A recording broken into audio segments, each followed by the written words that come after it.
Just a little, in the right kind of way. Kids enjoy being scared. They don't find loud and horrific things fun, but if something gives off a vibe of the perfect proportion of creepiness, it would turn a child's head instead of triggering his uneasiness and causing him to back away. It instills him a sense of adventure so that he may find out for certain if there really is anything from which to back away. Candle Cove did that for me. Maybe it was the weird people.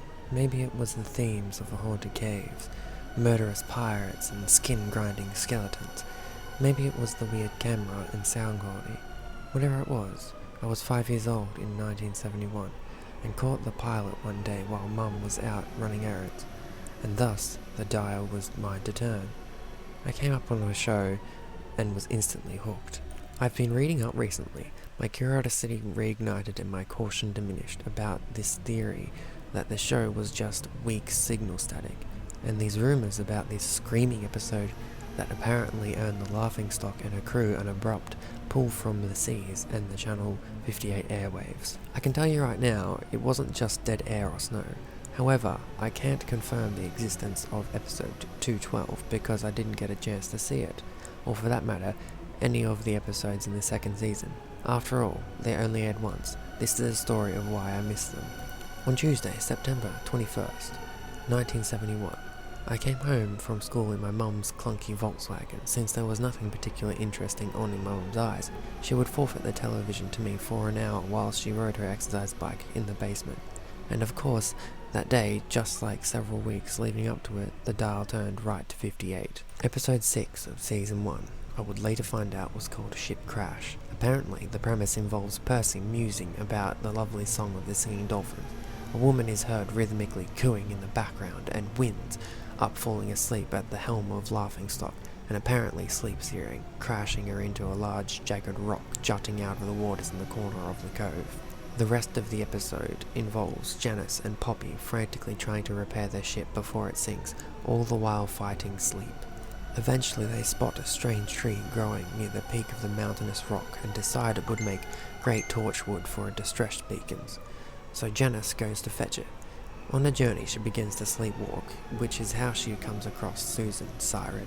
Susan, like most of the other characters on the show, had a cheap but almost intentionally strange design. She was not a puppet, but an actress, with her body and face painted a sea-greenish pallor, her lips a vibrant orange to complement it.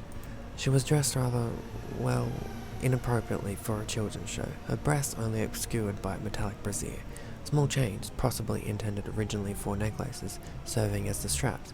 Her bottom piece was also fashioned in this way, with a large, obviously papier-mâché chain attached to her iron panties and the rock behind her, meant to shackle her there. The top half of her head, including her eyes and nose, was concealed by a headpiece fashioned to make her look more cartoonish, but it also had pale green skin, as well as orange hair and large spherical orange eyes to match the lipstick.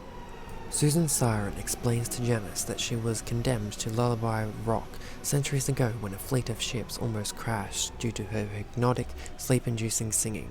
Janice laments that she cannot free Susan, but promises to return to visit if Susan promises to lure another ship without crashing it to the rock to rescue them.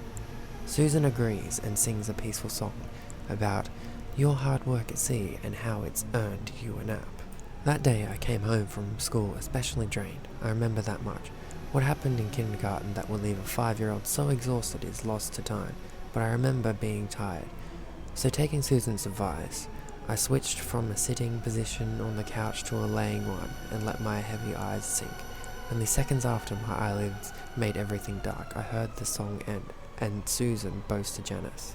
Now, watch this. My eyes flutter open, eager to see what had happened, but I was somewhere else. The room was white, as were the sheets on the bed I had apparently been tucked into. There was silver, boxy machines surrounding me, beeping monotonously. A little tube poked into my arm and connected it to a hanging pouch of clear liquid. I wanted to touch it, but I was afraid of the pain. I wanted to scream, but a large tube had been shoved into my mouth.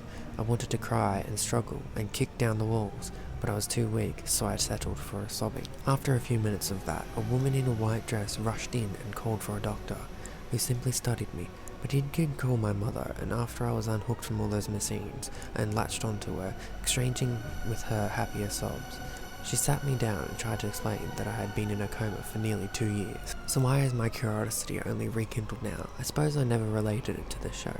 The doctors never gave me a straight answer as why this happened to me, so who else could know of one? I only looked into it about a week ago, around a month after my mum's funeral.